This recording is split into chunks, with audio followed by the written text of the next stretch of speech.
Welcome, CT, Welcome. for another episode. Good to be back. It's always good to be back. Another episode of That's a Tap. We're here to talk about UFC 272, live from the MGM Arena, headlined by Colby Covington taking on George Masvidal. Very lucrative fight. And some other exciting fights in the main card too. We're just fresh off the presser. We've seen the presser. CD, my man, what were your thoughts on the press conference? Entertaining as always. If you're a lover of the sport, I was in the chat, on YouTube. A lot of people saying cringe. Yeah. It was a bit cringe. Yeah. But that's what we're here for. To sell fights and two outspoken dudes. There's, well documented beef. From the same, years of being in this without being in the same room. Yeah. And I think it showed. These guys are just generally, they may not hate each other as much as people are saying, but I think they definitely want to put one another to sleep. Yeah. Well, I thought the press conference went exactly how we expected it to. I was glad that they didn't have anyone else on the stage because to begin with, there were no strong speakers in this card anyway, other than maybe Kevin Holland. But also, given the way they were going to, it was always going to be that back and forth. They were always going to be taunting each other. So the others wouldn't have really had much talk time anyway. So I was glad that they just stuck to the main event on the podium. Yeah. It was. I think at one point I was checking there was 123,000 people watching that press conference. So it's got all the right ingredients to make it a massive fight. What were your key takeaways from the press conference? Well, key takeaways is they both, neither of them really looked too phased, too worried. Yeah. They show their personality. I think they just want to get to the day. Yeah. Just get on with it. Yeah. What surprised me was that they didn't really talk ahead. I didn't really know what's next after this. I feel like they were just both in the moment and both looking forward to just winning this event and then going from there. Yeah. Not really talking about it, but Colby was brought up the BMF title, jokingly he wanted Dana to include that belt. Yeah. Colby looks pretty hungry for some kind of recognition, validation, I feel like. Yeah. I thought it was funny that, because 2 days ago, in another interview, Dana White said that he will consider putting the BMF title on the line. So I don't know, maybe they had talks with Masvidal and he probably wasn't too interested in it, and then they just didn't go with it. But it would have been cool to have that. But having said that, Masvidal's lost to Usman. Both of them have lost to Usman, right? So who's the real BMF here, right? Look, as I said, I thought the press conference went exactly how I thought it would go. It did look like two guys who knew each other well, just going at it. I don't know, you never know with the fight business, but I'd like to believe that this beef is legitimate. There's legitimate bad blood here, because there's a good storyline where they both hate each other, they were both good friends, and they both helped each other in the gym, and then to a point where they came, some things happened, and there's this thing about the coaches not being paid, and that started the issue, or whether Colby putting on his act, but eventually, built into this hatred and animosity towards each other, which has now come to a big fight, right? As far as grudge fights go, big grudge fights, this is one of them, right? Can you think of anything to the magnitude of this where the two guys going into the fight absolutely hate each other? I think probably the one that comes straight to my mind is the Conor McGregor-Khabib Nurmagomedov fight. But other than that, obviously there was a lot in the past as well. But it's in that sort of league. Yeah, exactly. You said it. Dane was actually asked by someone in the crowd. I can't remember who, but they were asking, out of all the fights you've made, do you feel like this is in the top, whatever, top realm of legitimate beef? And it definitely has an argument because the way the presser unfolded, normally when reporters can't get a question in, it's just two dudes trying to speak over each other. I think it was legitimate. A lot of insults, alimony and George being in debt, having to pay child support, and Colby, you know, reneging on that, you know, getting booted out. Yeah. I mean, Colby was doing Colby things, right? Colby's really good at bringing eyeballs in. Like, whether you like him or hate him, you're going to tune in to watch either to watch him be successful or watch him get knocked out, right? So that's his trick, and I think it works for him. There's a lot of argument that he is pushing the line, which he is, I believe. But at the end of the day, you know, he's doing what he believes is right. I think let's take all this drama and all the hatred and the macho talk aside. Let's look at the fight itself, right? You know, straight off the bat, if I were to ask you, who's got the edge? Oh, that's tough. I feel like, hand on my heart, I feel like it's very close, but probably going to say Colby's been more competitive in his last 2-3 fights. Yeah. Do you know what I mean? Yeah. Whilst he's lost them, you know, quite clearly. Yeah. But you know, I mean, George got knocked out, put to sleep in his last one, whereas Colby's lasted the distance. Yeah. And I think he's fought, you know, pretty closely. So I feel like slightly give it to Colby. Yeah. What about yourself? I do agree with you. I think they both are coming off losses to the champion and pound for pound number one, Kamaru Usman. Kind of makes you feel how great this guy is. You know, he's beat both of them twice, right? In terms of, I think when we really strip it down, Colby is a technical fighter. He's technically very sound, more sound than George Masvidal. But George Masvidal is a true fighter. This guy's been fighting since he knew how to fight, right? Be it backyards, be it smaller promotions or bigger promotions, like fighting in his blood. It's something like, so you know, you like eating donuts, you wake up and you go and buy a donut and you eat it. Man, this guy, he wakes up, he likes to fight, you know, he likes to smell blood, he likes to punch people in the face, and that's what he's been doing. And if you see some of his backyard fights from back in the day, you know, he's just legitimately someone who fights, right? Yeah. Not to say he's not technically sound, he absolutely is, he's a very good striker too. But I think Colby has developed his game based on in a very methodical way, right? The textbook way, you know, he's been fine-tuning his skills too. Don't let any of that take away from the fact that he's one of the hardest workers in the room, right? Believe it or not, from what I've heard, like apparently he doesn't, you know, drink or, you know, eat bad food, he eats well, all these kind of things. He looks after himself, not just during fight camps, but even after the fight camp. He's someone who's very big on his fitness. And his work ethic is up there, right? He's always in the gym, always working out, always trying to sharpen his tools. Which obviously is what makes him one of the strongest, you know, competitors in that welterweight division. It's always tough to call a fight. Anyone can. You're one punch away from a win or a loss, right? You could be losing the whole fight, and then you can land a punch and you could win.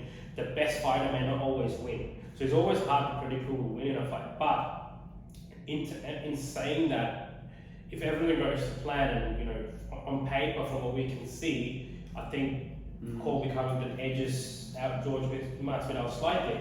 He's also a fighter who's developed from a wrestling background, and we see people who are able to come from a wrestling background and then develop their striking skills tend to perform a lot better within the octagon than the other way around. Like a good example, you know, Khabib or Islam now, you know, Hamza, right? Like, you know, they come with a very strong wrestling background. Because naturally, wrestlers, it's said, they tend to have a bigger gas tank, more fitness in terms of their repetition that they're used to in those wrestling sessions, right? So, look, as I said, if it goes according to what's on paper, you know, it does favour Colby a bit. But you can never count George Masvidal out, right? Brawler. Yeah. He is a brawler. He is down to fight, and he's not a quitter. Neither of them are quitters. I don't believe so. No, right? They won't take a step back. Yeah. Worth noting, you know, obviously Masvidal's an underdog in this fight, right? But he was also an underdog in the fight against Darren Till. And we know what happened. He knocked him out in his own backyard. Right. And then he was an underdog going against Ben Askren. What happened in the fight is history. and put George Masvidal on the map like no other. So you can never count him out, and it is a fight, like I said, right? I think we can expect an exciting fight. I think it's going to be. I think it'll go a bit longer than what people think. Yeah. Right. George does tend to lose steam as the fight goes on, maybe in terms of his fitness, but that's based on what we saw against the first Usman fight, because we haven't really seen much from him since the first Usman fight, and then he fought Usman again, right? Yeah. And we haven't seen him fight anyone else, and we haven't seen him go the fight rounds, right? And people may even tend to argue that he was slowing down a bit in the Diaz fight by the end of that third round as well. So that's good, but we know Colby doesn't slow down. He's a machine, right? Cardio for days. So what about you've sort of broken it down about how long do you think it will go? What style of fight will we expect to see? Are you going to see stand-up game or any wrestling? I think we'll see a bit of a stand-up game, right? When it comes to grudge matches like this, and I believe more so for George Masvidal, ego will play a part as well, right? Because from their training time, their time training together, George Masvidal always was that mentor, the brother figure who showed Colby the way, right? So he will have that sense of ego, showing that he wants to dictate that fight, he wants to see how it goes. So at some point, maybe it could be a punch that Colby lands that strokes his ego a bit, where he wants to go after him, right? And he'll go naturally to what he's used to, which is brawling. So I mean, that could cause some troubles for George Masvidal. But having said that, I think there will be striking. I don't think it's just going to be a wrestling fight. I think Colby's striking is quite good. We saw him strike quite cleanly with Usman as well. Yeah. Right? Colby's striking is in no way or form bad at all. Yeah. I think it's very, very good, and he can definitely hold his own. But at some point, it does go down to the mats. I believe Colby will, touch him up a little bit in the beginning, and he'll try and wrestle. But obviously, that game plan will change if you see Masvidal landing more punches. Right, there's no other choice. Yeah. Right, he'll try and get him down to the ground. But we've seen Masvidal on the ground still relentless. He was trying to take Usman's head off in that first fight when he was on the ground. It'll come down to how well Colby can adapt and sort of implement his game plan. Yeah. And put his agenda forward, and it'll come down to how well Masvidal can maybe sort of keep his pride in check a little bit, but also manage his energy efficiently. It's going to be very important as well. Yeah, I agree. And like in terms of crowd support, like you said, goes back to backyard fighting. The origins of Jorge's support. I feel like we're going to see the casuals tune in. That's why I think this pay-per-view is actually going to do better than a lot of people think. Yeah. Because people, like you said, they want to tune in to see Colby get knocked out, and then Jorge's a bit of a brawler favourite. Yeah. I mean, for the casuals. Yeah. Yeah, 100%. Yeah, I think this pay-per-view is actually going to do well. I believe it will. Because you got the Hispanic community too. Yeah. They're going to tune in to see to root for Jorge. Yeah. And I know it doesn't matter because MGM is sold out, the attendance is sold out, but it would have been good to have this in Miami because they're both saying they're fighting for the King of Miami title, and it would have been good. But look, without a doubt, it'll be a good fight, right? What will be interesting to see is if the cage closes and they just throw all the game plan out the window and they just go in the middle of the cage and just slug it out. You know what I mean? You never know, but I think Colby's a lot smarter than that. I think he's a very smart fighter. Yeah. And with that said, DJ, what does this mean for the winner and the loser? Because we're at the point now where Colby is at a situation where they're both fighting for recognition. They're trying to crawl their way up. Yeah. They've both lost the last 2 each. Yeah. 3 each. No, Colby's just lost his most recent one, the last one to Usman. Okay. Colby's only losses in his past, however many fights, has been to Usman. That's it. Whereas obviously Masvidal's lost 2 fights, but both to Kamaru Usman. So technically, they're both coming off losses to Kamaru Usman. Okay. Right. Yeah. Now it's a very tricky thing to say. I think I can confidently say, I could be wrong. Look, this is my opinion. Regardless of who wins, I don't think either one of them will be pushed for a title fight, given their losses, the recent losses to the champion, right?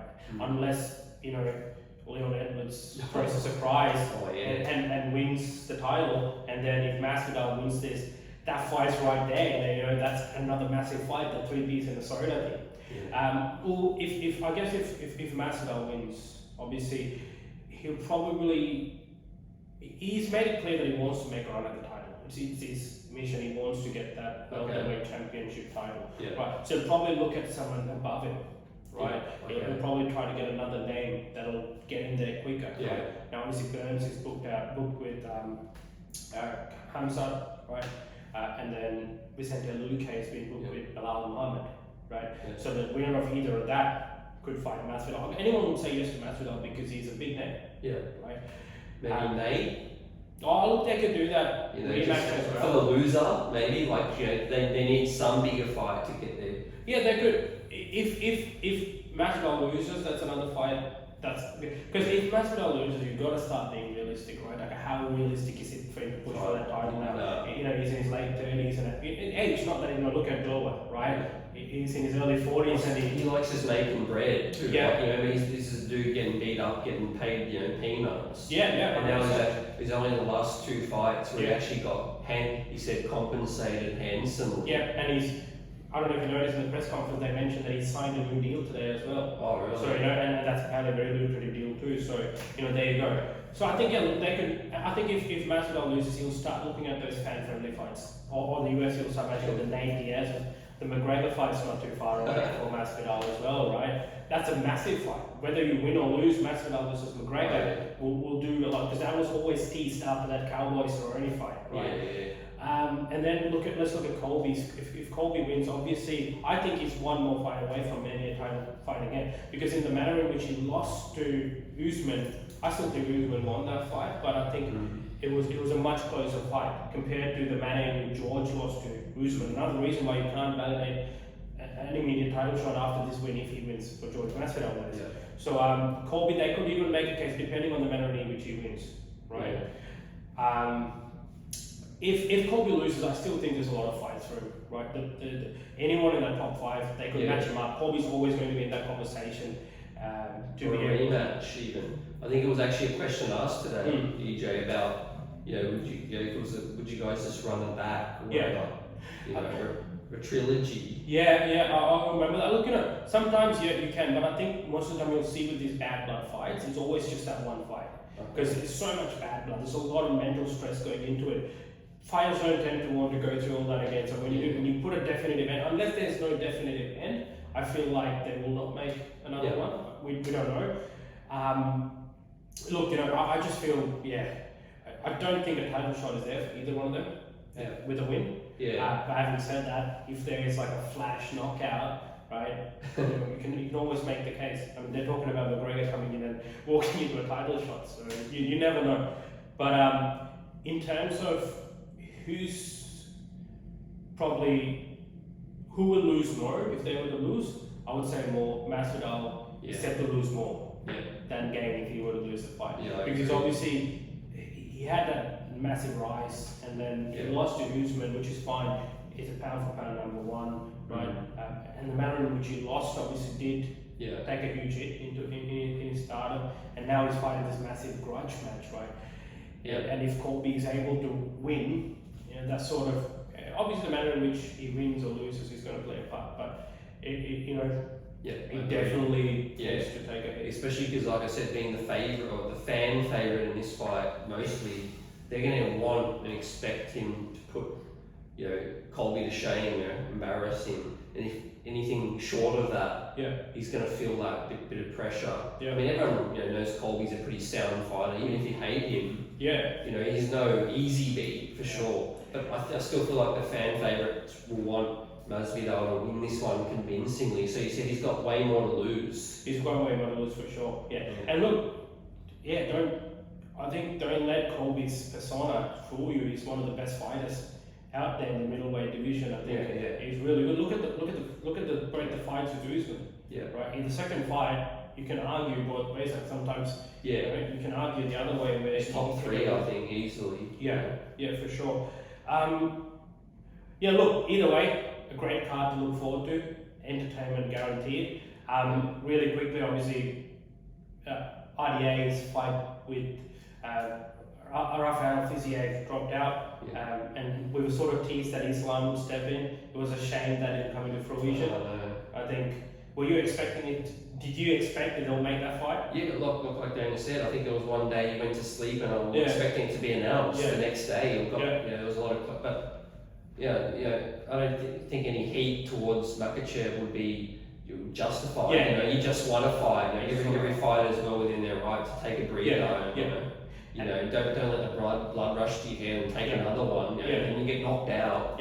And then you lose. Yeah, I know exactly right. He's put himself in a good position. He only fought a bigger, but like you said, he had no reason to take that fight. No, I don't think there should be any hatred directed towards him in that. But I think it all comes down to who was actually tweeting, right? Because under Islam Makhachev's name, a tweet came out saying, "Hey, I'll step in, I'll fight." People are saying that's Ali's manager. And then, putting out there, maybe they didn't expect UFC to reciprocate. I don't think they thought they was actually physically trying to make that fight. But then it seems like UFC did, from what Dana White's saying. And they sort of like, oh, look, it's probably not a good idea. Well, what if we get knocked? What if, there's always that thing, right? So, it was a good fight. I think if Islam had taken that fight, if he had gone through and if he had won, I think Islam's such a dominant fighter. And he's got everything in it. I think he's set to be that next champ. However, I don't know if you'll agree with me, but the one thing you'd say that he's maybe missing is sort of that superstardom, right? When it comes to being a lightweight champ, the likes of Khabib, likes of Conor. I think this would have pushed it, that the storyline itself just fought, beat a guy on short notice. He himself took a fight, stepped in on short notice and beat a former champ, right? And that solidifies his title shot, but at the same time it pushes him to that stardom, sort of in the same stratosphere as the likes of Hamza.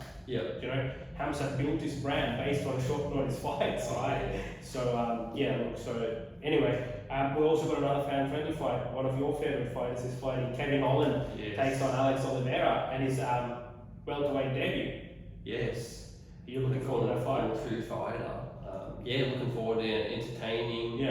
Obviously, I feel like Kevin Holland needed that, humble, step back a little bit. He took on more than he could chew. With the, the couple of bad fights in a row. To the Dream, Vittori, and the one before that, I think.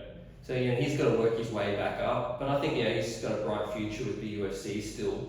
Certainly brighter than Johnny Walker, I think, who I was told had a very, very bright future, but just can't get over that hump. It's a brutal game. The fight business is very brutal. And we also got Anton Barbosa fighting. I like that. Bryce Mitchell. In his camo shorts. He's got his camo shorts with Venom too. So I think that's a fan-friendly fight too. And then Greg Hardy is fighting Sergey Spivak.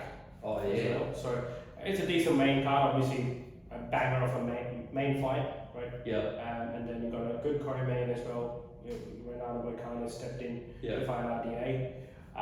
Not the one we wanted, but it'll have to do. I think it's a decent card. I think entertainment guaranteed. Looking forward to the fight. Definitely. And of course we'll be doing our breakdown afterwards, just after the weekend. So when you're watching this, be sure to check back in. There'll be a lot of stuff to talk about and break down. But this has been fun, DJ, like always. This one, this episode 5 of That's a Tap. And until we catch you in another episode of That's a Tap, this one's a wrap. Thanks, guys. Enjoy the fight.